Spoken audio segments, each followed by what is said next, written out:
Pizza Paul, Pilates, pyramids, percolator. Great. You sound like a podcast host. Okay. Do you have any questions? No. You ready to go? I'm ready. Here we go.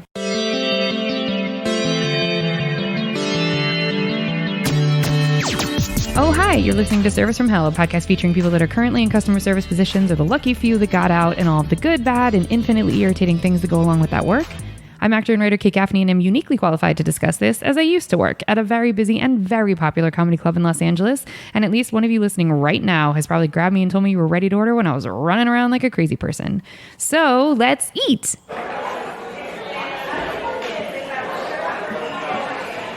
I'd like to welcome our guest podcast host, comic, entertainment personality, and all-around good vibe, Broc James. Broc lives in LA by way of Chicago, Illinois, and is the creator and host of Split Check, a podcast where they order the tea, lay down the bill, and split the check. He is a self-described, quote, jack of all trades, master of none, as a result of his extensive job history and his many hats in entertainment. I better know Broc through a mutual friend of ours named Jared. What up, Jared? Having a birthday party that we both went to, and then connecting over our love for silly TV. We stayed connected on the socials, and now I get to listen to his super fun podcast. That said, Broc, what got you into comedy? What inspired your podcast? Why do you think you haven't mastered any of your skill sets yet? First, Kate, I want to say thank you so much for having me on. I am honored. I'm excited. I kept seeing your you putting out the promo for it on Twitter and Facebook, and I'm like, when is this girl gonna ask me? Like, okay, straight up qualified. I wanted to. Okay, we are gonna get clear, folks. For the record, because your podcast was so good, and I was like, okay, it's also customer service, so I want to honor that, and I'm like, is it a conflict if I ask him? Blah blah. So you were always in the back of my mind, and then I was like, fuck it, I'm gonna ask. See, you were always in the back of my mind as well. And for me, like, there's plenty seats at the table. Like, I don't need to, believe me, I did not think that my idea for this podcast was something that I only thought of. I know other people have experienced, their horror stories in the customer service world. And I just wanted to highlight that. I just think that's a really fun thing, especially because everybody can commiserate and everybody has their story. And especially like during the pandemic when everybody was kind of like, realizing their worth. That was just something I kind of want to highlight because at the time I was unemployed. I wasn't working. I was like, oh God damn, the thought of having to wait at a table right now is literally like, shoot me, please. Soul crushing. Like, let me pick the gun. I don't care what it is. Like, I did not want to do it. But this is going to sound so disappointing, but I went back to the service industry. I just had to. The money was just sounding too good. Okay. I actually tried to, I used to work at a hotel in Hollywood called Mama Shelter, excuse me. Ooh, we have talked about that on the podcast without saying the name because I don't want to get sued. But I just want to make reference to an episode previously mentioned where I said that we were sitting in the subwoofer and nobody cared and it was a terrible experience and I spent $400 on a salad. Do the math. Go ahead, Broc. Ooh, you are not the first person I've heard that from. I do apologize. Like, look, I was a good vibe when I was there. I was a good server. I actually tried to go back there, and then like people are just insane nowadays. Like, if you thought they were crazy before, like, these bitches are crazier. I am trying to prove this to everyone because you had posted like, what's this labor shortage everyone's talking about? And I totally agreed with you because it's harder to work in customer service now than ever before. It really is. I have a whole spreadsheet. I've applied to 90 jobs since 90? 90. Well, I will say this. I had an interview before you came, and the girl who interviewed me was like, oh my God, this was like the best interview I've had. Like, I'm gonna keep you in my pocket. I was like, cool. I have 2 more this week and then 1 more next week. So, I mean, I'm getting things, but it's just like, I'm looking for things that suit me. I'm like sick of being like, I need to work a job just because I need to have money. Like, I'm sick of doing that. For me, it's like, I'm going to getting a job is like going on a date. That's right. Like, it's who's the best suitor, who's going to give me the final rose. Like, like, it's not about like what they want, it's about what I want. So I'm just out here trying to get what I want. Okay, so you're originally from Chicago, because we're going to get into the nitty gritty in the next section. So you're an original Chicagoan. So the gray area, I was actually born in LA. Well, LA County. So I was born in Long Beach, and then my family moved to Illinois. So they moved outside of Chicago. And then like in my like later formative years, I was like a Chicagoan, like running the streets of Boys Town or Wrigleyville or wherever the fuck I was at there. So yeah, I love Chicago. It's my favorite city in the world. Is it really? It really. I mean, I haven't been to every city in the world, but it's my favorite That you've seen so far. Yeah. So what got you out to LA? So you were in Chicago through all of high school? Yeah, high school, college, and I went to Columbia. If anybody has heard of it, Columbia good College, school. Chicago. Good school. Broadcast journalism and radio. For me, I just kind of wanted to I'm always trying to get out of my comfort zone. I'm always trying to try new things. LA was just a little bit, to me, like me kind of getting back to my roots. I have family here, and also the entertainment industry is here. Like, I mean, everybody's trying to move to LA, but I feel like I have what it takes. So, and I've been here since 2014. I actually met you very soon. Yeah, like pretty much like maybe like a couple months after I moved here. I was freshly new, had no job. You know what is really funny now that I think about that? That particular party I got a job from. Shut up.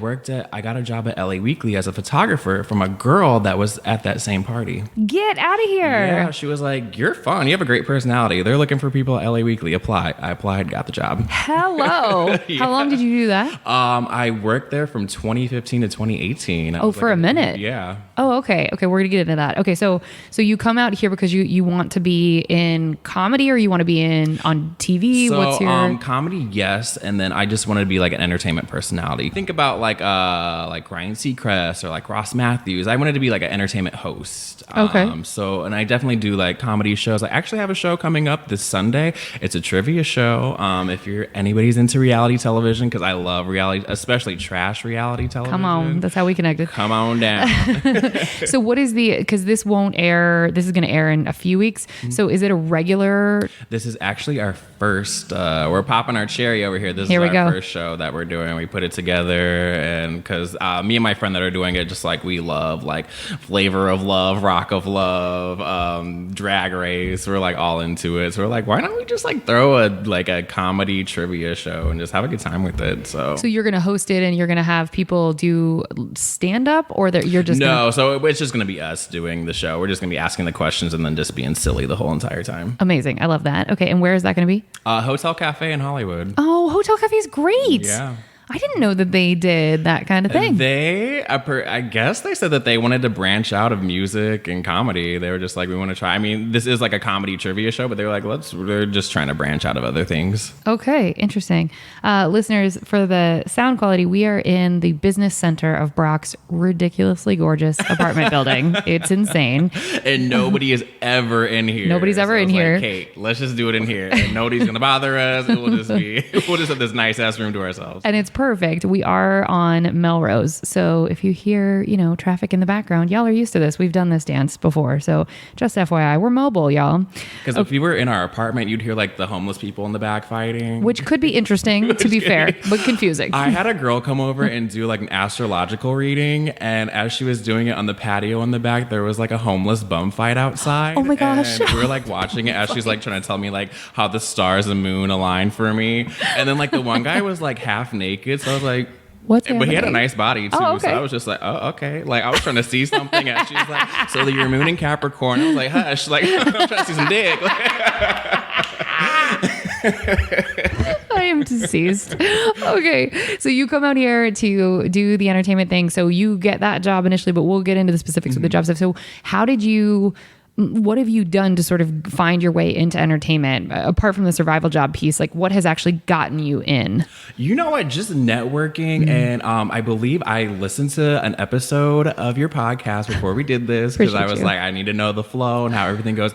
And you brought up the background casting. Ugh.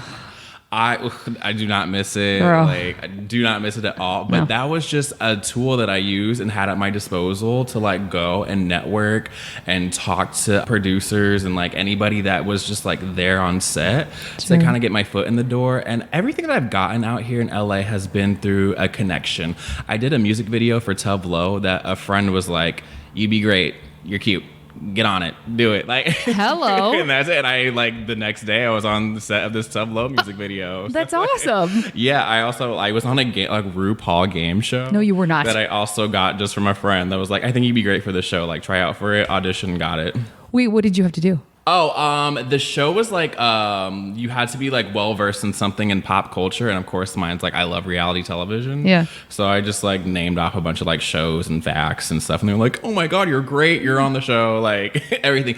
Oh, by the way, 2020, I spent all of 2020 as we're stuck inside auditioning for The Circle. Did not make it on, but I like went through the whole entire casting process, and they like I signed the NDA and everything, and they were like, "You're on standby to fly to the UK."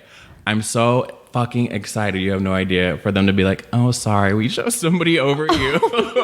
God.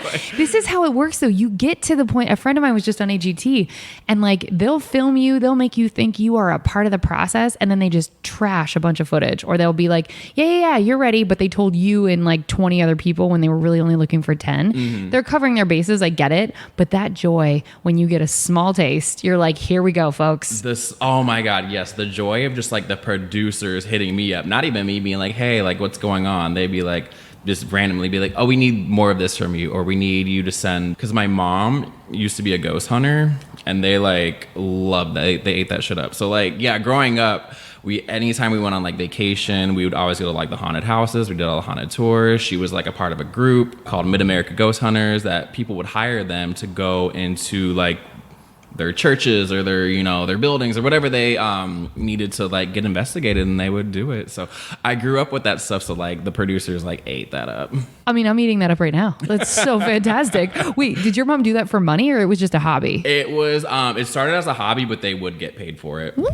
Mm-hmm. Oh my God, were you ever scared? Like, did you ever see some real shit? I actually never did it. Oh, you didn't? No, it was more her. Like, I love that stuff because I grew up with it, but I never was like, hey, mom, take me to work. Like, I want to meet a ghost. Yeah, I was like in my like early 20s when she was still kind of doing that. And I was like too busy worried about like going to like parties. You're also like, this isn't cute. I'm not going to tell people about this. Yeah. Now it's cool. Trying to drink. It's like, fuck these ghosts. Like, I'm trying to get drunk at someone's frat party or like fuck these ghosts is the name. I'm gonna figure out a way to make that the name of this episode. I can't even handle it. Okay, so you come out to LA. Did you come out with like any money saved, or was it just like a Hail Mary? Yes, I came out with I think $15,000 saved and a fiance at the time. What? Yes, I was engaged, girl. You brought baggage like a lot. Did, and no. I had to like leave that at the airport. How long into being in LA before you guys broke up? I mean, we were kind of already having issues like on the ride over. Oh my God, I can't imagine. Oh my God. So he actually proposed to me the day we had our going away party in Chicago in front of 150 people. You're 100% having to say yes. You couldn't have said no. Because, of course we're about to move to LA and I'm not about to embarrass you in front of all these people. So I'm just like, yeah.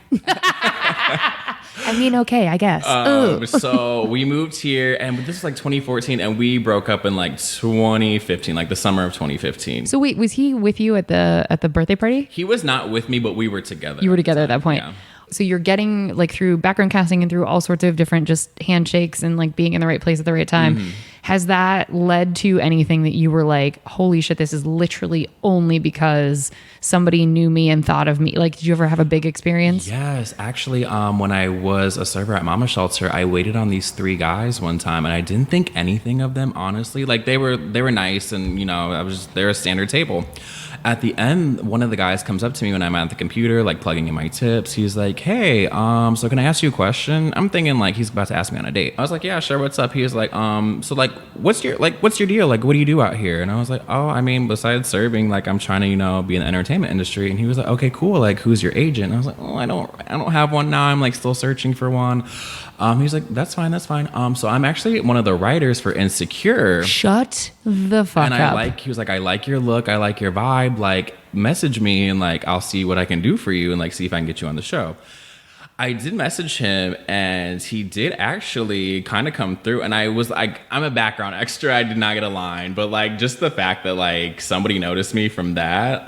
That matters though. Amazing. Yeah. Which episode? Where can we see you? It's a season 3 episode, and I don't remember like what like numerical like episode it's in, but it's a scene where they're like at a job fair and these kids come in with like these instruments. And I know exactly what this is. Are you one of the kids with the instruments? No. You look young as fuck. A little too tall, a little too hairy for that. But no, I'm in the background just going like, yeah, I love it so much. That was awesome. So what I actually love though is that sort of speaks to what I understand to be the mission of the show, which is like finding people of color and being like, hey, no matter what, we're going to hand select and make sure that this show is like fully representative. I love that. Okay, great. I love that as well, actually. It's a good thing. Okay, so get us up to today. So right now you're, on the job hunt, but you're also back in service. We'll get into that in a little, but like, where are we with entertainment? What's going on with Chile?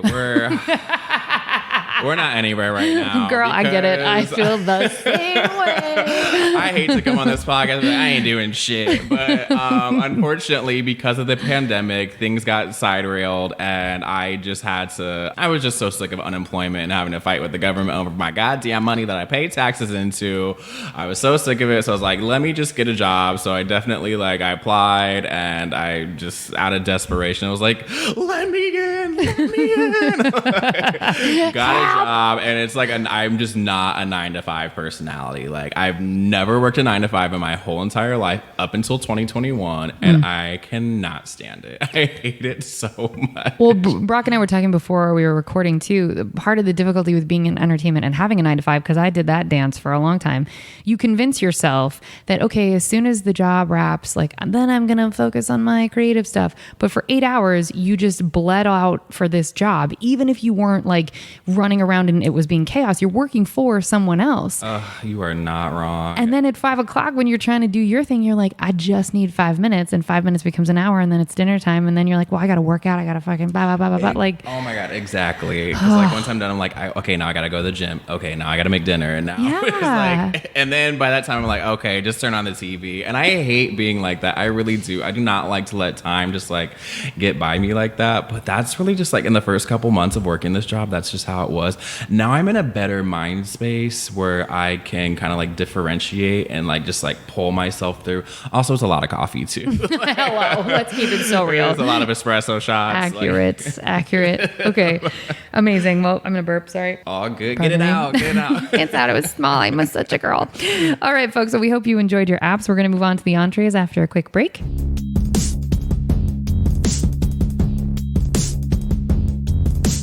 We are back, and now it is time for the entrees. Okay, now, this is the speed round of questions. You don't have to rush through it, and if you have a story, please tell it. All right.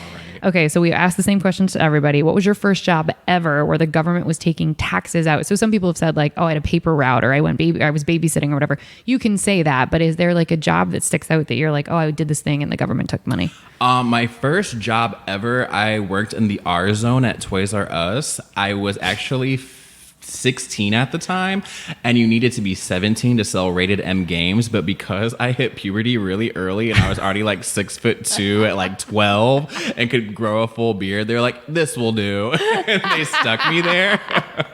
Now, when you say the R zone, that would be for people who are not video game players. What does that mean? Oh, that was just their video game section. So they had the whole entire Toys R Us store, but then the section where they sold video games is called the R zone. I love it so much. Okay. And it was during, I'm so sorry to cut you off, go ahead. but it was during 2006. So this is when the Xbox 360 came out, the PlayStation 3 came out, the Tickle Me Elmo TMX came out, the 10th anniversary Tickle Me Elmo. And this is during Christmas time. No. I saw fights. I saw people cussing me out. We're gonna need to hear. We're gonna need to hear about the fights. You saw fights. I mean, to me, this doesn't really stick out as much as my server stories do. But people just waiting in line for these because you would only have maybe 5 PlayStation 3s, and I'm telling you they would it'd be a WWE Royal Rumble over some fucking toy. Over some toys. This is crazy. Or I would have the soccer moms come in, and I remember this game in particular was Nintendogs. and each Nintendo game had like a different breed of dogs. So they would come in wanting the golden retriever, but all we had was the Dalmatian. I came in for the golden retriever. Broc, you lie. They would yell about that. Yes, like No. people get real serious over their kids, which I understand, but it's some fucking toy. It's a toy. Like, I would get it if somebody put hands on your kids to start yelling, but because you can't get a golden retriever game box, Get them some Lincoln Logs and call it a Call day. it a day. 'Cause, like, it's just gonna get thrown in some toy chest somewhere and forgotten about. 100%. Oh, okay. So that was like my first, like, I could go back in time and think like, oh yeah, like the getting paid $6.50 an hour. Wicked. To just get trained. Also, could you imagine screaming at a 16-year-old that you're like, this person is so far out of this corporate cog that he barely knows how to tie his own shoes. He's been on the planet for like not even 2 decades. Like, what are you? I hate to be like different times because like even then that shouldn't have been happening, but yeah, it was different times back then. People I mean, it, just, for sure. I mean, they're still assholes today. So accurate. Okay, how many customer service jobs have you had? And feel free to count them. So we started there.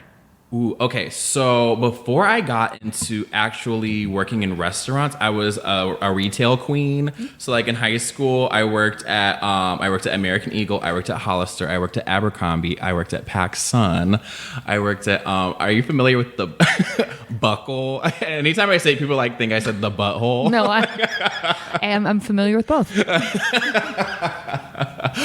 So I like ran up and down that mall. Like I ran up in that mall like the Maury Show. Like I love it so much. Okay, so that's 1, 2, 3, 4, 5. That's 5 right there. Oh, and I didn't count Toys R Us. So 6. Go ahead, keep going. And then when I was 19, I got my first serving job was at Applebee's. I have so many questions. But we'll get there. Please ask them because I have so many answers and I'm ready to drag Applebee's through the mud. I'm so sick of that Applebee's song that comes on. You know what I'm talking about? Wait, which one? Applebee's on a late night. Oh, that fucking with a Bourbon Street steak. which is actually a good country song, but then he was like, yeah, I'm gonna sell this. It's to ear cancer. I can't stand it. I hate it so much. Get it off of my speakers. Okay, wait, what was after Applebee's? We're gonna keep going. We're gonna go back to that, but I have to get the full list. Did you ever do like Chili's or any of their competitors? No, so I worked at Applebee's. That was outside of Chicago, and then in the city of Chicago, I worked at a Bar Louie, which oh my gosh, I have many of stories to talk about Bar. Like I could write a whole ass like J.K. Rowling novel series on Bar Louie. I worked at Bar Louie, and then I worked at a place called Home Slice, which is a pizza place. It's my favorite restaurant job I've ever had. I will never say anything bad about them. Love that place. We got to wear whatever we wanted. The people there were super cool. And then I moved to LA, and my first restaurant job in LA was at this place called Pitfire Pizza. Oh, I know where that is. The one in Hollywood? I worked at the one in Culver City, and I just like wanted to pull my eyebrows off my face sitting in traffic every day, and I hated that job because why are the servers like these? I just remember distinctly these 2 girls caught herpes from one of the line cooks. Line cooks? I was just gonna say line cook. Oh my god! And I'm just sitting there thinking to myself, like, first off, this man gave you herpes, and 2, why are y'all fighting over like? And I'm not job shaming, but like, why are y'all fighting over this line cook? Like, what? He can give you free breadsticks and dick and STDs. Yeah, that's a 3. Like it's a 3-peat though. Right. 3 things. A 3-piece combo. Like, couldn't you get somebody with like, I mean, a little bit more money? And again, I'm not job shaming, but it was just the circumstances there. Intense. And I was like, oh my gosh, this is like a Tuesday, and you're all fighting over. You're like, I can't. I can't. I actually have to leave. And then I went and worked at this place called the Morrison, and I will drag the Morrison up and down Fairfax Avenue until they bury me in the casket. Woo. Wait, why? Because the owner was so sociopathic. Like the staff was fine. The customers were fine. The owner was so sociopathic and mean. Mark Kreiner, wherever you're at. He's a 2 neighbor. I love it. Wherever the fuck you're sitting at right now, probably eating a Subway foot long, because that man was like obsessed with Subway for some reason. Like, why are you eating this yoga mat bread? Anyways, he was such an asshole. He was so mean. He fired me for being 5 minutes late. No. And then had the nerve to call me on Monday, because this was like a Friday. Fired me on Friday. called me on Monday asking me where I'm at. I'm like, what you mean where I'm at? I'm at home. Yeah. You fired me. You fired me. Because he would like forget that he would like fire it. Like he just literally was not all there. Oh, he was unwell. He very unwell because he had lived through the like the Studio 54 era. Oh, so his drugs melted his brain. Yes, is so what you're saying. Miss Mama's was just not all there. Miss Mama's struggle busting it. We used to call her Miss Mark. I bet Miss Mark could not pick up on the fact that she was being not gay or dragged. anything. We would just call her Miss Mark. Because obviously. Right. Okay. And then I worked at after that I worked at Mama Shelter I actually opened that place. I opened it in 2015. I was one of like the first servers they hired, and I left in 2019. We tried to go back in 2021, and I was like, yeah, I can't do this. Because you were just like, this isn't for me. Yeah. What did you, so after Mama Shelter, did you have a service job like in 2019? Where'd you work? Oh, I worked as a social media coordinator for Calvin Klein, so I ran their Instagram account. Okay. Yeah, I don't really count that as fancy. like a I don't either, but I wrote that down. Yeah, actually, I'm going to erase it. Okay, so, and then Mama Shelter, you went back to, you did a redux in 2019 and you were, or 2020? 2021, and you were like, hell no. Okay, so that gets us to 1, 2, 3, 4, 5, 6, 7, 8, 9, 10, 11, 12. Okay, that's 13 if we count Mama Shelter twice. Okay, so that's 13 total. Okay, lucky 13. All right. So which was your favorite of all of those? I loved Home Slice. Home Slice was just amazing energy. I made so much money there. At a pizza place? It was like they modeled it after there's a restaurant in Portland called Doug Fur that they modeled it at because the owners are from Portland, and it's like it looks like a log cabin on the inside. So it's like very like kitschy. Oh, the fun. pizza was really good, and we would just get like a lot of like large parties. There were a lot of athletes because we had like the Chicago Blackhawks, the Bulls, Bears.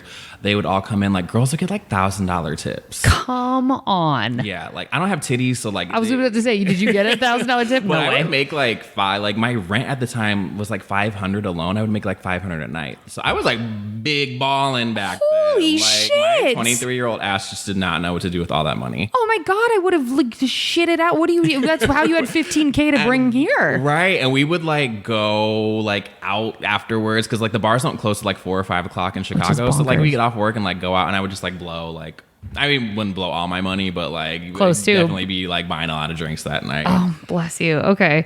Then which was your least favorite of all of those jobs? I think we covered it, but go ahead. I still want you to say it. One? A lot. A lot of them are my least favorite. Tell me the ones that tie. Pit Fire Pizza, obviously, because of the traffic. You said the Morrison. Oh my gosh. Did you forget a job? I got hired at, I left out a place. Okay. I got hired at this place called Cowboys. Wait, what was it called? It was in Silver Lake. It was an Indian like fusion restaurant called like Cowboys and Indians. So I interviewed with the owner. And he was like, okay, come back in like 2 days and we'll start you out. I'm like, cool, awesome. Come back within 2 days. I get there. He's like, who are you? Shut the fuck up. And I was like, you interviewed me the other day? He was like, okay, yeah, like we'll get out on the floor. And I was like, aren't This you gonna feels like, unsafe? don't I have to fill out a W-2 or something? Do I need an apron? I certainly haven't washed my hands. Right. What's happening? Like, he didn't give me anything. So I was following this girl around, and she was really nice. And like during the whole entire time, they were filming Millionaire Matchmaker in the restaurant. So there was like a whole bunch of like camera crews and stuff. Oh no. It was just like, it was really weird. And I just knew it wasn't a fit for me. So I told the girl, I was like, hey, I gotta use the bathroom. I'll be right back. And I ran out the back door.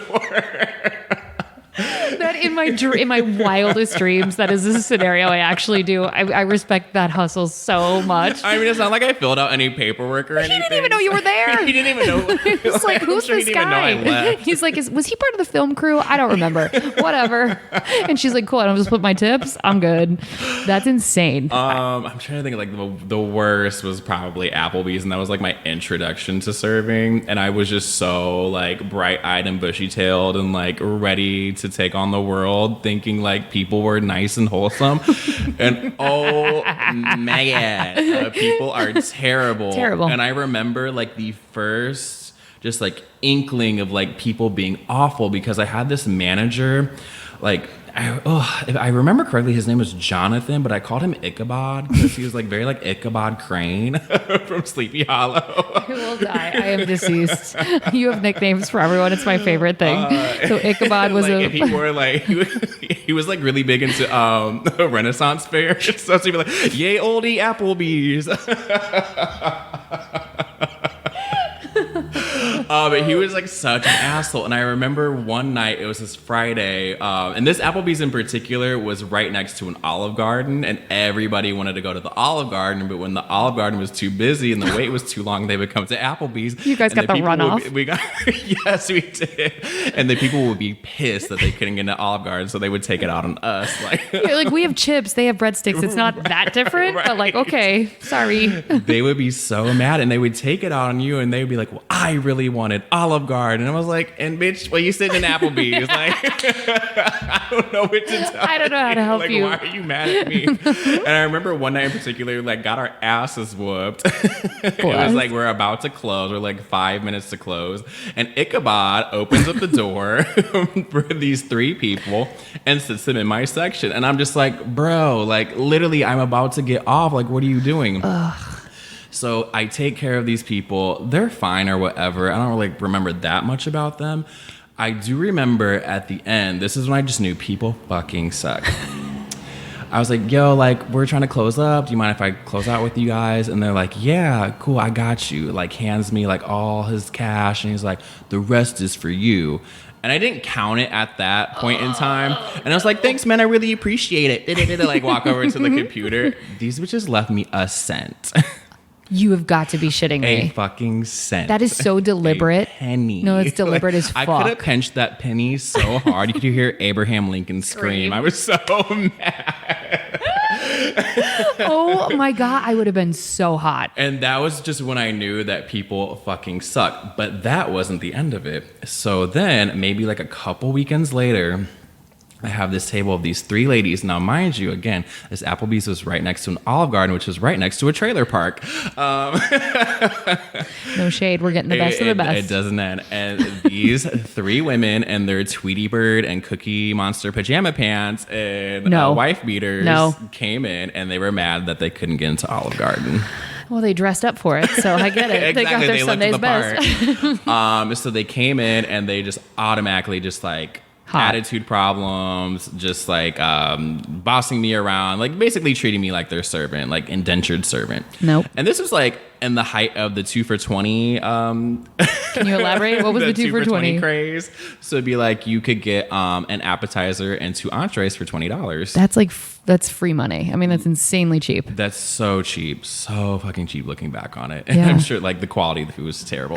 Anyways, I digress. So they each ordered their own 2 for $20. And they like woofed down their appetizers. I was like, damn, like I just sat the plate down. Like, calm down, ma'am. And they're like snapping at me, like telling me to get them this, like just being really rude the whole entire time. I like go over and like, oh, is everything okay? Like, leave us alone. They get their entrees, they eat their entrees.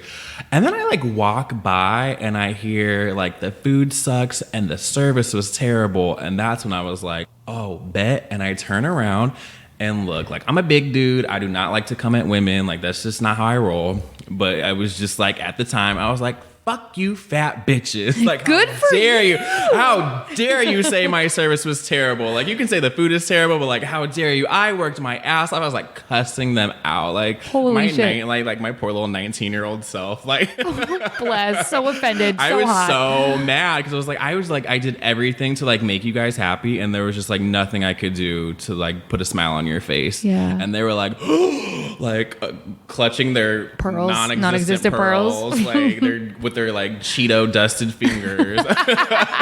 Like, we need to speak to a manager. And I was like, gladly. So I went and got Ichabod because he was on duty. And of course, like, and he loved the customers, so he was not hearing anything I had to say. Completely fired me on the spot. And I still lived at home at the time, so I didn't really care. I was like, I'm going off to college. Like, man, whatever. Fuck you guys, whatever. Apparently, the table behind them was listening to everything that these ladies were saying. And they stopped Ichabod and they were like, hey, we just want to let you know that those ladies were planning on being rude the whole entire time just so A, they could get all their food comped, and B, they stole salt and pepper shakers and silverware. And so they offered me my job back the next day, but like wrote me up. And I was like, no. No, with like a heart emoji. Like, I'm good. Like, I'm all set. Thank you. But I mean, and I just thought that was so cool for like, you know, people that actually did that and like stuck up for me. Like, I pray whoever you people are, like, I don't know who they were, but like, praise to them. I really appreciate that because people fucking suck. They do. And they'll do anything to get some free food. And like the dollar store has silverware. It's not Hello. It's not that hard. So did you have other instances like that you can think of where you were clearly, you're like, oh, they're about to scam. Like, I know these people, they're going to plant a hair in their food, or they're going to, you know. At Applebee's, yes, but it was way more at Bar Louie when I worked at Bar Louie. Really? Mm-hmm. Wait, why? Because already, like, they already had, like, Dollar Beer Night and Dollar Burger Night, which was, like, Tuesdays and Wednesdays were, like, my own personal hell. Like, if I got sent to hell now, like, I would, like, wake up at Dollar Burger Night. And people just love to, like, they love to scam you over there. And I don't know why. Like, why are you scamming me for $1.50 burger? Like you got bigger problems. Are we that down bad? Are we that far in the trenches? Is this who we are? As a group, do we feel okay about this? Right. And also, I know that is your synthetic ass hair. That's like, don't let me light a lighter anywhere near you, because that happened all the time. I had like tables. I had a table full of drag queens run out on me. No. Straight up run out? Just straight up, just like dipped. Like in their high heels, like wigs flying in the wind. Listen, mad respect for being able to run in heels. That's a separate issue. Yo, I couldn't even be mad about it. You're like, I get it. I actually get this. Wait, did you then have to cover that tab? No. And even if they asked me to, I'd been like, hell no. Hell no. Have you worked anywhere where they had to, No, I haven't. That's and amazing. I would like literally cuss somebody out if they ever told me to like cover someone's bill. I didn't eat that food. I didn't order it. Like, well, and it's like my job isn't to be security. In the same way that like I learned this at Ithamar Enriquez, who's been on the podcast. What up, Ithamar? In his episode, he talked about at the Gap where he used to work. Technically speaking, it isn't stealing for them in retail until you cross the threshold, and then you're off to the races. So they don't run after anybody, and they're not expected to. How come in food service there are restaurants who hold us accountable for that? They don't say chase them, but then we have to pay it. Then you're not going to charge retail workers for that crisp like set of jeans someone just rolled out with. Oh my god, yeah. Like it's that shit makes me crazy because also like we're hourly employees. There's loss prevention. Get a loss prevention situation at a restaurant. Then make them show you their receipt like you do at Costco and be like, "Yo, did you pay for your meal?" Like now you can leave. Just swipe it with the yellow highlighter. Yeah, like I'm not chasing after nobody. No, was Bar Louie in Chicago or in LA? This was in Chicago. In Chicago, okay. And what kind of food is it? It's like American. They had like flatbreads, burgers, pastas. They had like the Bad Girls Club auditions there one time. And speaking of that, so they had the Bad Girls Club auditions there. And for people who haven't seen the Bad Girls Club, it's essentially just like 7 girls live in a house and they just beat each other up. Literally, that's the best summary of the show I've ever heard. That's it. All I do. They're assaulting not even like WWE each other. divas. They're just like hair ripping assault. Exactly. One of the servers that I worked with auditioned for Bad Girls Club and made it on the show. Now, before she got on the show, she was, first off, one of the worst servers I've ever worked with. But she had a table of these 2 guys, and she she sold her prescription pills to these guys, and one of them overdosed on it. Oh my God. He didn't die, thankfully, but he did go to the hospital because, with like prescription drugs and drinking, bad combo. That's a really bad combination. So he went to the hospital. His roommate called the restaurant and was like, yo, your server is selling drugs to tables. And she got fired on the spot. Well, then she appeared on Bad Girls Club. And I'm not going to say what season she was I know, on, I was just about to ask. I will say that she had pickle juice thrown on her. She was a replacement, and she had pickle juice thrown on her, and they beat her up, and she only lasted for like 3 episodes. Holy shit. And was selling narcotics. Great. That seemed like kind of fair karma. You almost killed someone for $20. So now like, you got your ass beat on national television. And I bet you some of our listeners 100% know exactly who you're talking about. Amazing. Okay, so go ahead. Oh, that was it. There was another instance too where this story just like, and when I think about this, I think of this fondly. But they had a patio area. It was like during the summer. It was super nice outside. Everybody was like really nice that day. Had some great tables.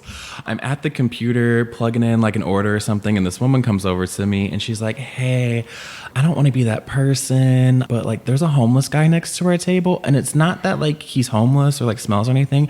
His balls are hanging out." And like they're like everybody can see because like the restaurant had these like large like TVs that they were like playing the sports games on, and he just like was perched up like Captain Morgan like on the fence, balls just like drifting in the wind, and everybody's just like sitting at their table Oh my like God. trying not to laugh. So I was like, "Hey yo bro, like I hate to tell you this, but like you gotta put your balls away." Your balls are hanging out. He was like, "Oh yo, I'm so sorry." Like, it like ran away, but I don't know why. I just always Oh my God, I love it. That was in Bar Louie. This is Bar Louie. Yeah, I'm telling you, I have like a hell of stories. You do. I love it. Did you ever get in a situation where you were scared at Bar Louie? I mean, he's a couple of times, really? Yeah, because people will get like aggressive. Like, one of the servers had a chair broken over his head. Wait, over what? To be honest with you, I don't remember what it was about, but I think he was just trying. If I remember correctly, I think he was trying to diffuse the situation between two patrons that were about to fight, because they would get wild in there for no reason. Like I don't know, like what are we wilding about in here? But yeah, I think he was just trying to diffuse the situation and got hit over the head with a chair. What else? You said you had a couple. Did any other time you felt scared? Yeah, because people would bring like guns and stuff in there. Yeah, it was like, cause it was like towards like the south side of Chicago. For anyone, I'm pretty tough too, so like I'm fine with that stuff. But like I don't want to be shot up at work because I don't want to die in my work clothes. Cause like who wants to die in that like horrible Bar Louie polo? Like I don't want to go to the afterlife in that. I love that. That's the thing that's the worst. Like if I could change out of my uniform, you could shoot me, Right. but I'm not wearing Bar Louie clothes. If you're gonna shoot me, bitch. Just not let me take the shirt off. I can't. That makes me think of Coming to America. I guess I think for me, like being scared probably resonates differently for you, but I don't think people talk enough about the fact that being in customer service with booze and for sure drugs that you don't know who and what people are doing, there's a lot of scary aspects to it that maybe don't necessarily mean like they're strapped and you saw it, but it can look like, ooh, there's some funk, something happened, and you may not be able to put your finger on it, and you're like, okay, I feel afraid, but I don't know how to diffuse it. Exactly. Or just not, and I'm like, just like you were saying, like being scared, like it wasn't anything like being strapped or like fights happening. Like people like have OD'd. I've like had like sexually assaulted at work, like nothing like super bad, but like people like just like, I was taking an order at a table once and this guy was wasted and came up to me and like grabbed me and like tried to make out with me as I'm talking to my table. Oh, I would be so mad. And I was just like, yo, what the fuck are you doing? And like the table's just like sitting there just like they don't know what to do. I'm just like yelling at this dude. It's like things like that. Like not necessarily like I'm like scared for my life, but just like these people are doing too much. I'm like, I don't like this. It's making me really uncomfortable. Do you have a policy about getting touched? Yeah, don't touch me. That's the policy. That's a good policy. Like I don't mind like a little like sometimes I like a little like hand in the small of my back depending on the person or like I mean I don't care if like my coworkers touch me because working in the service industry they do not teach you about sexual harassment. They do not. Like if you work in the restaurant industry, you were getting sexually harassed every day. Like Every men, day. women, it doesn't matter. Children, dogs, fuck it. Everybody's getting talked to. Everyone's talking about sex. Yeah. Like everyone's doing drugs. Everyone is getting sexually harassed. I've had my ass grabbed like way more than I could even fathomly imagine. Okay, so least favorite. So we've listed it as probably Applebee's, but would you say close second would be Morrison because of the sociopathic boss, or did you have fun because there? he just terrorized the whole entire staff. Were you scared of him? No, it was more funny to me because I'm the type of person where like if you yell at me, I'm gonna yell at you right back. I love that.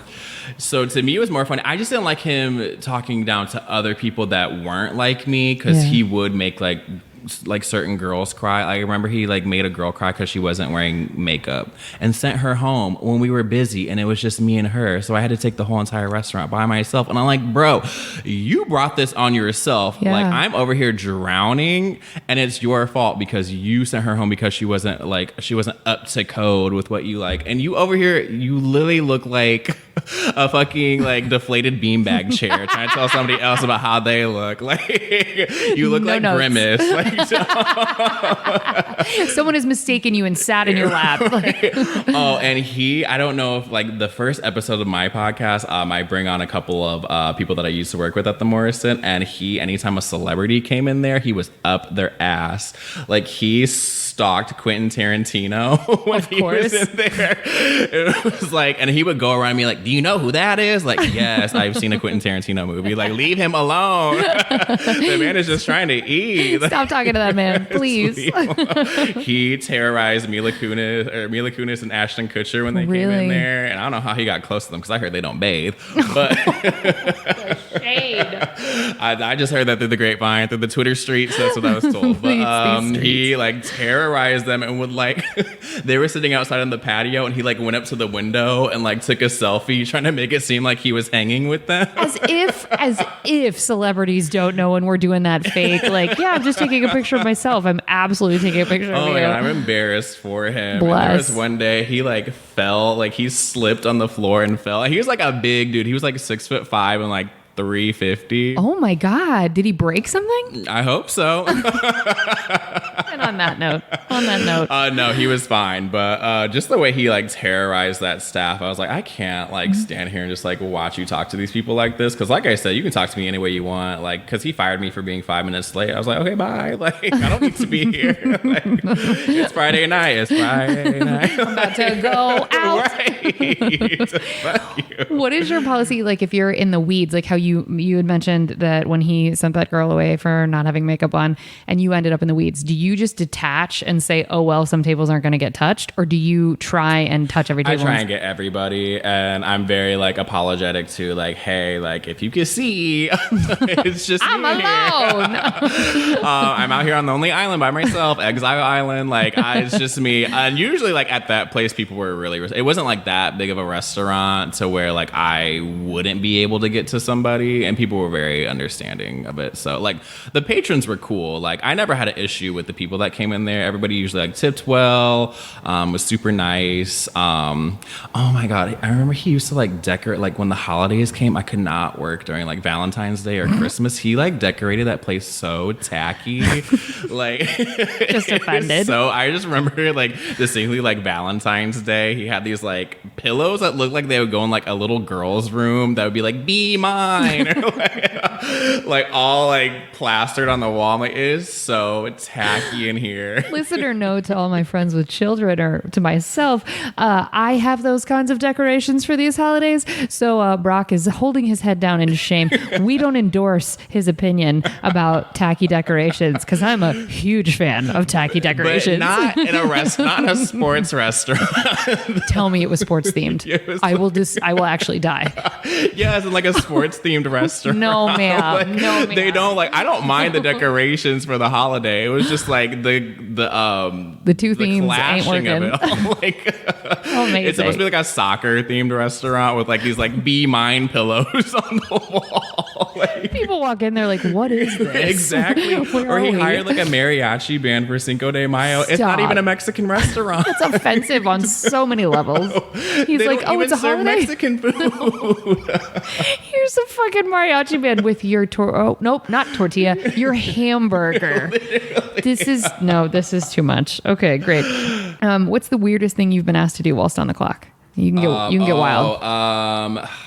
When I worked at Mama Shelter, I had a woman ask me if I would donate my sperm to her. Broc's really hot, so that doesn't surprise me. Oh, shit. No, I'm not. Thank you, though. Yes, you are. That wouldn't surprise me. And what'd you say?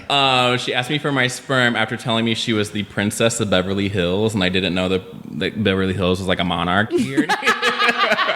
This is news to me. Oh, my gosh.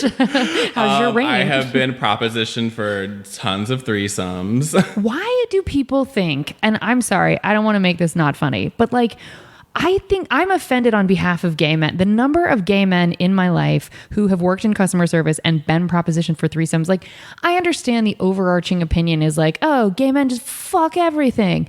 That's a stupid opinion. And also it's super offensive. And like, I don't know how to use that as a teachable moment of like, I just want to understand, did you only offer that because you thought this dude was queer identifying, or did you offer that because you thought he was hot? Like, it's just weird. Well, okay, M. Night Shyamalan plot twist. These are straight couples. Yes. Okay, redux. I don't know what I'm talking about. They just like to get freaky. I mean, I have been propositioned before by like a gay couple, but like maybe these were mainly straight couples. See, there goes my own prejudice. I told on myself there. No, you're fine because you are not wrong at all. Like there is this like stigma that we're just out here just like, you know, getting down and nasty, and maybe I am, but that's my business. That's your business. My business to share. My God. That's another topic for another time. But yeah, I've been like propositioned for hella threesomes, asked for my sperm. I'm trying to think of anything else. Have you ever been asked for drugs? You don't strike me as someone who would get approached that way because you're too clean looking. Like I can't imagine. No offense to anyone that's getting asked for the drugs. That you don't have to be dirty. Blah blah. I like to pop a little pill every now and then. I'm not asking. Have I been propositioned or asked about drugs? No, not that I remember. Yeah, I wouldn't like think it was never like if I did, it didn't stick out of my mind. Yeah. I have waited on people who were like completely like plastered. I remember this couple came in, like I could tell they were rolling, and they did not look at their bill correctly because their bill was like maybe like $25, and they left me $300 with no change. And they were like, "The rest is for you." And you're like, "This makes up for the penny that I was given at Applebee's so many years ago. You don't understand the karma you're healing." Right, life paid me back. Hello. Okay. Well, what's an incident that made them ask to speak with a manager? But I feel like you would just handle shit. But did ever anybody say like, "I want to speak to your manager"? Oh, I'm ready for the manager to talk to them. One instance in particular, and this was at Mama Shelter, and this was not even my table, had nothing to do with me, was not even my section. I had watched, she was sitting by the bar. I was like busy with a 20 top. I had like a 20 top by myself, which I can, you know, knock that out. But you know, I ringing all those drinks. I'm like going back and forth with the bar. I'm like kind of frazzled, just like, come on, like hurry up and make these drinks. This lady is like, excuse me, but she said it really rudely. And I was like, oh, I'm so sorry. You're gonna have to hold on a second. And she goes, did you just tell me to hold on? And I was like, yeah. I'm so sorry. Was I not clear? And then I kind of went out, ran away because I'm like, I'm busy. I come back to the bar to check on the drinks, and she goes, I'm sorry, but you told me to hold on, and that is not excusable, and I'm going to need to speak to a manager. And I was like, is this bitch for real right now? For real? Is you for real right now? Like, you're really mad at me because I told you to hold on? And I was like... You're like, where's the cameras? And I was like, okay. Okay, I got you. Like, let me go get the manager. So I went and got the manager. I was like, hey, this lady wants to, talk to you because she said I was rude to her.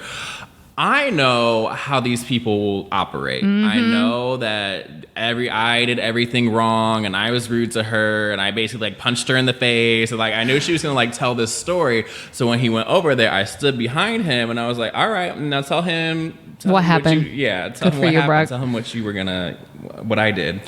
And she was like, oh, I can't even look at him. Look at him. Look at the way he's looking at me. Because I really am standing there say what you got to say. Because I know you about to lie on my name. And don't he's do like, that. you need it. He's like, go away.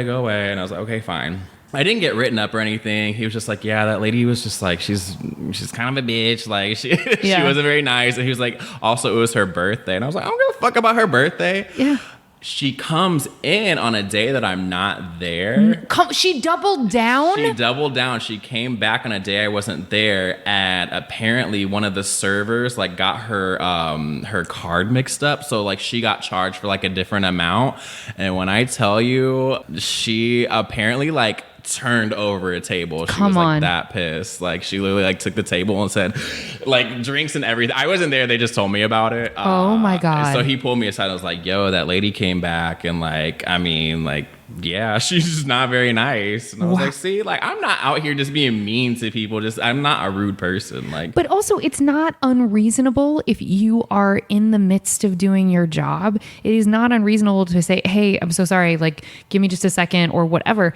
The idea that people in customer service are in some sort of indentured servitude, that the second anybody sneezes in our direction, we have to be like, oh, what do you need? Ooh, what do you need? I'm not a fucking genie. Like I can't be everywhere at all times. And if I'm singularly focused and I'm not helping you, okay, fine, I get it. But if I'm on a task, like if you saw me on my phone, come for me, drag me, I get it. Yeah. But like if you see me clearly sweating, working, whatever, I'm like, I'll never understand going out and having that perception that that's a reasonable interaction with humans. Thank you. And a lot of people think that, like when it comes to the service industry, like as a server, like I guess when I got the job that I wasn't just going to be a server.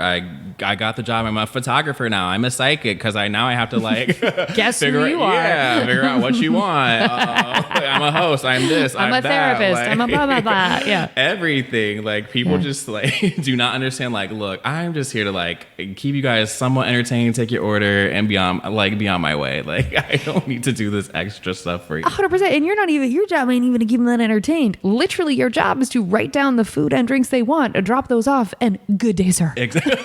That's my job. I said good day. I said good day. But for me, I like to, like if the table's cool, Same. I don't mind like stopping, talking to them, cracking a couple jokes, and Same. like being really personable with them, because like that's also going to assure like a better tip for That's you. right. And I don't mind being that way for people. But when I'm like really busy and you see me, literally, I'm a sweaty dude too, so I'm literally going to be like profusely sweating, like, what? Yeah, hold on. Like, help! I'm drowning. Someone help me. Cute. Like, it's not a good look. I literally look like I just got out of like the splash zone at SeaWorld and you're asking me for help. Shamu just jizzed all over me, but yes, what can I get for you? Literally. Okay, have there been any other incidents you can think of where they asked to speak with your manager? That one's pretty fucking epic. And coming back for a redux and flipping a table. They always do. They always love to be like, I'm never coming back here again. And the next day you see them. You're like, oh, hey, Karen, how you living? Good to see you, boo. Right. Tall tales and fables over there. I'm trying to think of another instance where someone like, because yes, there have been like instances. Actually, when I worked at Home Slice, same fucking thing. And it was a blonde lady too. What? We didn't have the type of beer that she wanted. So she was like, I feel like you're being rude to me. I was like, because we don't have Heineken? Like, what? And she was like, I need to speak to a manager. And I was like, is you serious right now? Like, and she requested a whole new server and everything. Oh and I was just like, God. just because we didn't have what you want? Like, how, like, what are you mad at me for? Also, like, I don't get it. Do you think that I'm the one that's literally the barrier between you and this beer? I would love to get you the thing you asked for, because then we can be done with this whole thing. Like, I'm trying to keep it moving. So there is a celebrity that I waited on that wanted me to get something for her that we did not have. And she said, okay, well, can you go get it? And I was like, what part of like, I don't have it? Did you not understand Miss Iggy Azalea? Please tell me that's who it was. That's exactly who it was. Okay, can you go get it? No. It's a crisp and easy no. I cannot. Like, man, I'm so fancy, head ass. Like, we don't have it. You're too fancy. Right. You're too fancy. Okay. What's the last straw that got you out of? Was there a moment with Mama Shelter or with any of your jobs where you were like, "That's it, I'm fucking out"? I'm always really big into like setting timelines for myself. So like my timeline was like 10 years in the service industry. It's like after 10 years. So like this was I started serving serving in 2009. I was 19. And so when I left the service industry, I was 29 at the time. So I was like, okay, I did this for 10 years. This is great money when it was great. But like, ugh, I'm done with this. I'm done fighting with people over like burgers and fries. Like, I just really just like, I don't want to hear it. I'm so done. I don't give a fuck. Like, I don't care. Like, any complaint you have, like, take it to the complaint department because it's just not me. This ain't it. That was really the final straw for me. I just wanted to move on. But unfortunately, I did go back to the service industry because, like, as of lately, I've been seeing, like, the money's been really good at certain places. And I got hired at a place. I don't want to say the name because I'm still currently working there. And it's a nice place. It's cool. And they're only open from 5:30 to 9:30, which is perfect for me because I do not like to be, like, hustling until, like, 1 o'clock in the morning. I'm off at 10. Bye, deuces. I'll see you when I see you. It's cute. So, yeah, I did go back to serving just for, extra cash. I'm trying to pay down my credit card and all that. So I get it. Do you ever want to go back to any of the previous jobs besides Mama Shelter and like really like try it again? The only one that I would go back to is Home Slice because they also have other like spin-off restaurants that they have one called Paradise Park and another one called Happy Camper. And it's the same menu at all of them. They just have different names. And they're just like, I love being able to like get to wear whatever I want. And just like the staff was always just like really pretty. Like everybody was like, they was like super good looking and just really nice. Everybody, it's just like a really good vibe. I did want to go back to Mama Shelter. I do really miss like the people there. And I got to like, not that this is like a consolation or anything, but I got to wait on so many celebrities while I was there. I got to meet so many cool people while working there. I do have some really like cool, awesome celebrity stories. We'll get there in the next section. This is still the dump on it section. We'll go to the nice section in a little bit. Have you ever told a customer to fuck off? Oh, hell yeah. Okay, tell me. Come on. Fuck you, your mama, and your whole 23 and me. Your granny can get it too. Like, oh yeah, those ladies at Applebee's. You sure did. I'm trying to think. I know I've said it to another table too. Like, fuck y'all.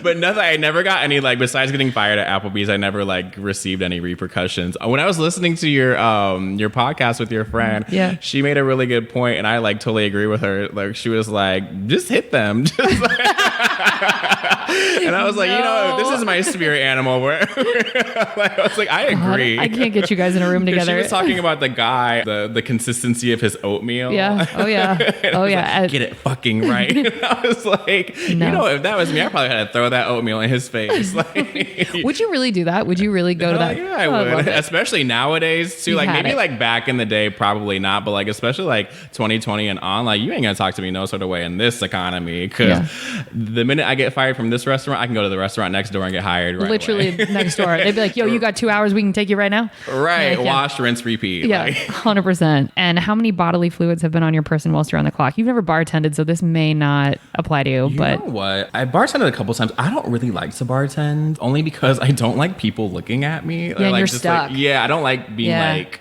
center. Eyes on me, at least with serving. And your friend made a good a point about this too in that podcast where she was like, people really respect bartenders, and they do, like, because they're the person giving you the alcohol. Or like servants do get treated like not as respectfully, but for me, like serving, like if I don't want to look at you, I could just run away, like hide and like I could like go somewhere and just like not have to like look at you. So that's why I preferred serving over bartending. I get like really like nervous when people just like look at me. It's intense. Can you not? Especially a stranger, you're kind of like, all right, cool, like please, enough. Yeah. Do you tip? Do I tip? Oh hell yes. How much? 20% and beyond. And beyond. Okay. Especially if the person was like super cool, like I'm definitely like gonna give you like way more than most people. And I'm always the one to check how people tip too. Like, I do that shit too. Look in your like little yep. You're like, we're gonna change this. I remember I went to go visit home once, and we went to this like martini restaurant, and whoever had sat in the table before us, their checkbook was still there, and I looked at the tip and I was like, this ain't enough, and like wrote in like a 1, and I was like, they tipped you really well. Happy birthday. Right. I love it. Okay. Would you ever not tip? I like, as much as I want to say in certain instances, yes, I wouldn't tip. I always leave a tip. You do? Yeah. Even if someone's like absolutely rude to you? Oh my God, I had like the worst service at Rocco's in WeHo the other night, and I still was like, okay, I'm still gonna leave you $10. Straight up, I've never gotten good service there. Just put that on record. Oh my God, that place sucks. It's I feel not like great. that place was like built on like cursed Indian ground. It probably. Every time I go there, all my friends like someone gets their phone stolen. Like it's just something always bad happens there. And me and my friends went to go watch Drag Race there, and we had the worst service ever. I don't remember your name, but you had video game tattoos, and you were if a I ever mess. catch you on the street again, it's on and popping. Enjoy your $10, bitch. Right, you had like a Crash Bandicoot tattoo. He had like these like Very specific, very niche. They were all like video game themed, I remember. And he was like talking about how he like popped a pill the night before and he was super tired. And like, sis, like you oversharing first off. Yeah, which I don't mind. That's cool or whatever. But like you're oversharing too much. And also like just like why are you here? Call off. Ew, take a day. You're like, also as an ambassador for video games working in the R section of Toys R Us, I find this all offensive. Right. Every part of I'm this. not here for this. I'm not here for you. Have you ever been stiffed? Oh, plenty of times. Too many times to count. I've been tables ran out on me before. And you know what? I used to take it personally, and I used to like get in my head like I did What did I something do? wrong. But after a while, I was like, you know what? Sometimes people leaving is a tip enough. Hello. Especially when they're a mess. Oh my God. I just remember this one lady at Mama Shelter. She was dining by herself and she had one of those open table gift cards. Like open table had these like, it was like a check. It looked like a check, but it was like a gift card. So it was a certain amount of money or something? Yeah, a certain amount of money on it. And she was just like running me ragged. And then she like watched me. She like wanted an espresso shot, but watched how I make it. It was like, you're making it wrong. And I was like, you don't sit your ass down. Shut up. And then she like gave me the check and like with the gift card and was like, your tip is on there. And I didn't even bother like trying to get the money off of it because like, girl, you leaving as a tip enough. Go to the Pantages and see a little funky ass show. Bye bye. She was like trying to rush me. She's like, I have a show to make, and was just like, I need this and this, and just trying to like sit down. Sit down. I've been in this position before too, where I'm like, I'm gonna go to a movie, so like let me get dinner ahead of time or whatever. So like you have a tight timeline. If you go to a place and order a burger when you're on a tight timeline, or literally anything that's cooked, it's gonna take the time that it takes. Exactly. And you running late is a you problem. That ain't have nothing to do with Ain't me. got shit to do with me. I arrived to work promptly on time, actually, and I'm here. I showered. I look great. Right. I'm having a day. Exactly. So you running late has nothing to do with me. And last question of this section, can you think of the worst customer you've had to interact with or an archetype of who would be the worst? Because you've listed a handful of Karens that are horrible, but can you think of either another incident or a personality type that you're like, this person always sucks? Okay, so working at Applebee's, the church Sunday crowd, always the worst. I think there's like there's like a unanimous just like collaboration of like servers who are like the church crowd sucks. That's right. I've definitely gotten like the $50 bill and then you turn it over and it's like an invite to their church, and I just really want to just like, you'd be like, rip this should have been shit up. Shit made me an atheist working at Applebee's. You're like, if this would have been a real 50, we'd be talking about Jesus right now. Right. Oh my God, they pissed me off. And then like working at Mama Shelter, it was a lot of like the clout chasers. So like it was like in the heart of Hollywood, everybody, and it was like a very Instagrammable place. Like you could like go there and be cute and like take photos and whatnot. Ivy walls. And it was just like people who just like want to be seen and like which is fine or whatever, but like clout ain't paying the bills. Hello. And definitely it's not paying this tip that you left me. And also like just they're so rude. Yeah.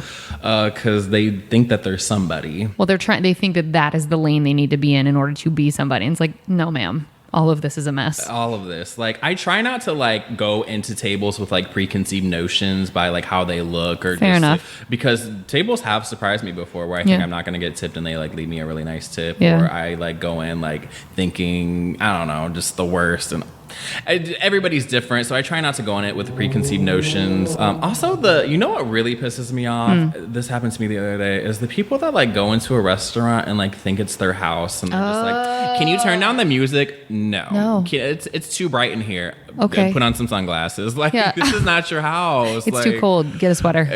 I don't know what to tell you. Yeah, like we can't accommodate a restaurant that seats 300 for one just person. for you. So sorry. Like, those people just like irk me because it's just like, you really think that I'm gonna stop everything I'm doing just to like make sure that like, oh, especially at Mama's Shelter, because it was they had a restaurant on the roof. Everybody's like, I'm cold. It is literally 65 degrees in LA. Like, you should have known to bring a coat. Like, we did that. I've done that up there. That's your bad. Yeah, that is. Turns out it is. I mean, I get guilty. it, but also at the same time, like, we only have so many blankets to give out. Fair enough. Yeah, we got that speech too.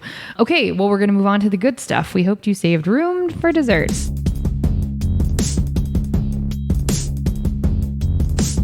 Okay, what's the nicest thing a customer has done for you whilst you were working?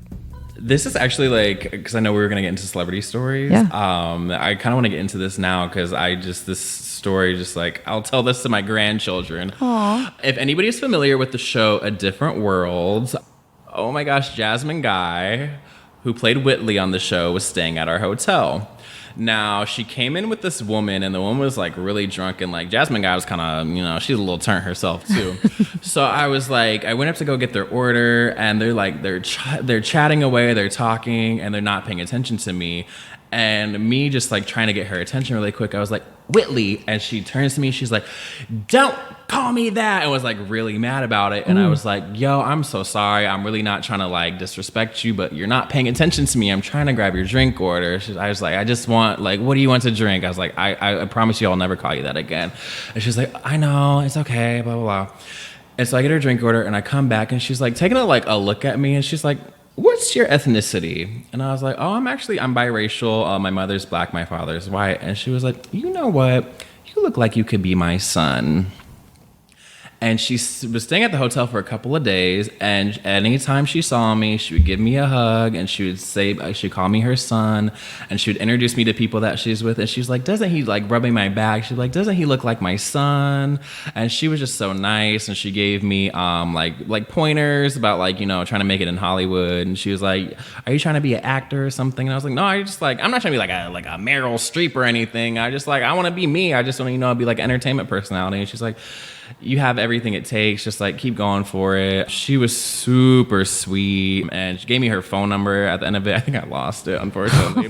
Damn. But every time, like, I have such like I love her for that. That was a really cool experience for just like this person, this just like iconic figure, yeah. Just to be like, just calling me her son. I thought that was so cool. That is really lovely. And the question I wrote under that was a good story about a celeb. Do you have any other good celeb stories? I do. You know who is amazing is Jennifer Coolidge. Wait, really? Jennifer Coolidge is so sweet. She's a groundling. I love hearing her. So nice. She's just so funny. Another server had waited on her before I did, and she actually got him on Two Broke Girls. Shut the fuck up. Mm-hmm. Yeah. Okay, hey Jennifer, I can give you my address. She got him a role on Two Broke Girls, God and then damn. I waited on her afterwards. She didn't give me nothing, but no, but she was super sweet. And it was like her and her two girlfriends. I don't even think the bill was like $100, and they tipped me $100. Hell yeah! On top of it. She was really nice.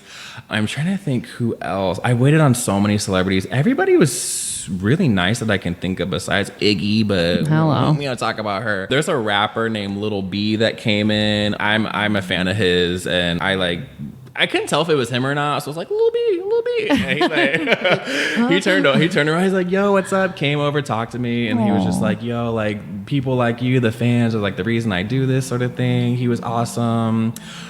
There is a celebrity that asked me for my phone number. Could we get a name? I don't want to out them. Oh, okay. Because I don't think that they're out. But oh, bless. Okay. An actor did try to take me home. I don't want to say who, but that was an interesting experience. I can't wait to have these off the mic conversations. You're about to spill the tea.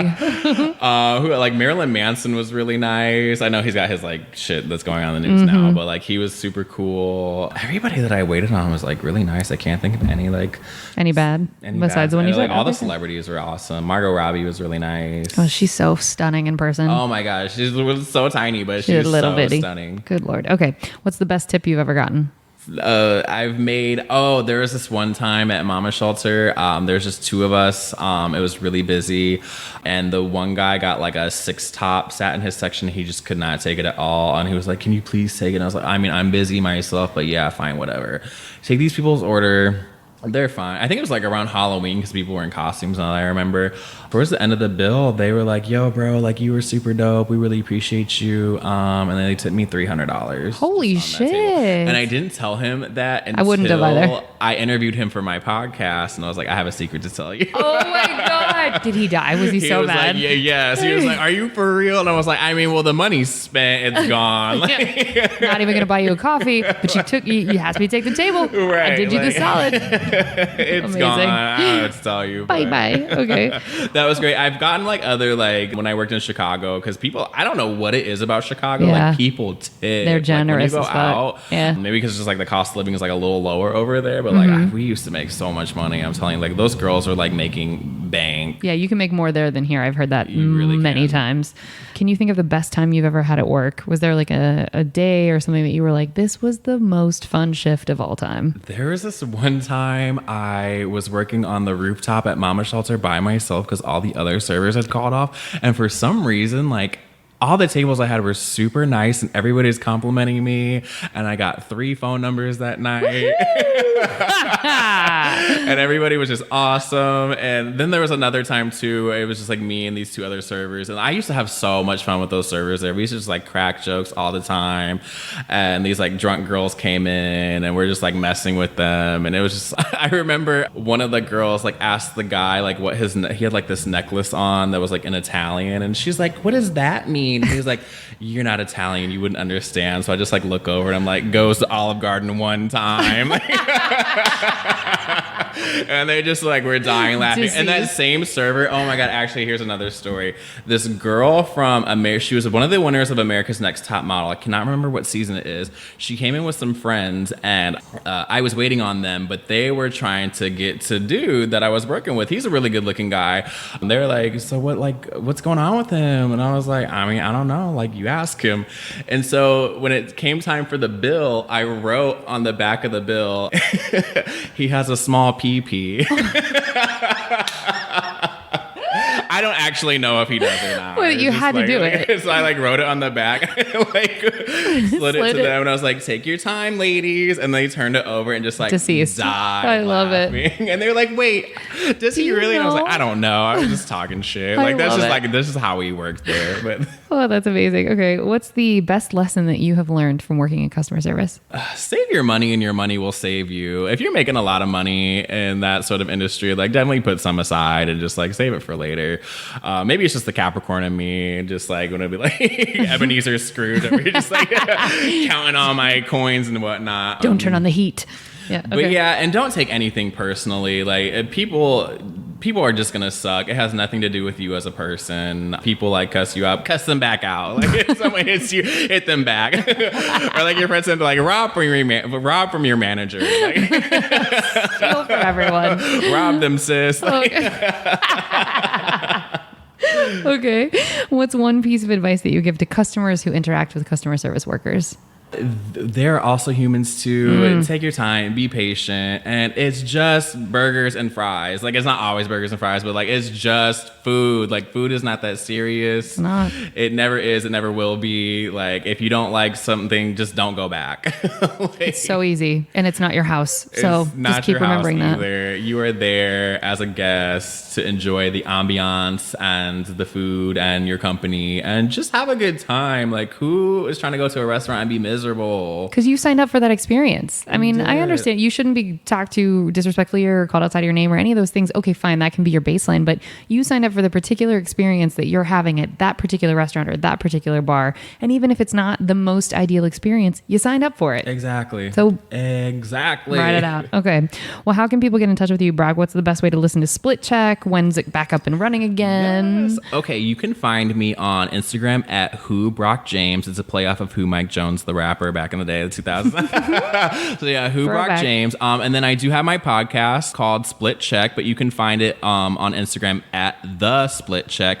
And honestly, it's the same concept as this one. And everybody's got a story to tell, so there's definitely like no conflict of interest whatsoever. I'm so happy to be here, and I definitely like want to have you on mine as well too. Amazing. So you can find the podcast on there. Find me on Twitter at WhoBrockJames_. Like I'm running the internet streets, y'all. Like You are. Can find, like, You can find absolutely me. are. You're everywhere. You can find me doing something. I like just recently got on TikTok. Oh boy. What's that? Is that at who Broc James? It's like at who keeping Broc it James on everything. consistent? So yeah. And listen, he worked in social media, so keeping those names consistent. I keep trying to tell people, and they don't seem to care. They're like, I have a different name for every platform. I'm like, yeah, it's risky. Yeah, I got to keep it consistent, guys. That's right. People can find you easily. Like, Okay. I don't have an OnlyFans or anything, so don't be looking for that. Sadly, you guys would be blessed. Was there anything else you wish people knew about you or about anything you're doing or about customer service before we get out of here? No, I'm just happy that I was able to, share my stories and just have this like interaction with you. I feel honored. I'm so glad you were here. what's she gonna ask me? Listen, this is a lesson for me of like, just ask. Because I was like, I don't think he'll say yes. Anyway, great. Well, folks, we're going to drop your text now. Thank you so much for listening. If you want to help us out here at Service from Hell, we'd love to have you subscribe, rate, and or review the show wherever you listen. It will help us reach more people that need to be schooled on the art of being kind and will be catharsis for those of us still working in the industry. If you want to get in touch with us here directly at Service from Hell, send us your receipts at servicefromhellpodcast@gmail.com. We'd love to hear from you. Remember, if you can't afford to tip, you can't afford to go out. So don't be garbage and be good to people. It's easier that way. That's right. Okay. Period. Period. Thank you, Broc. And yeah, folks, thank you so much for listening. Good night.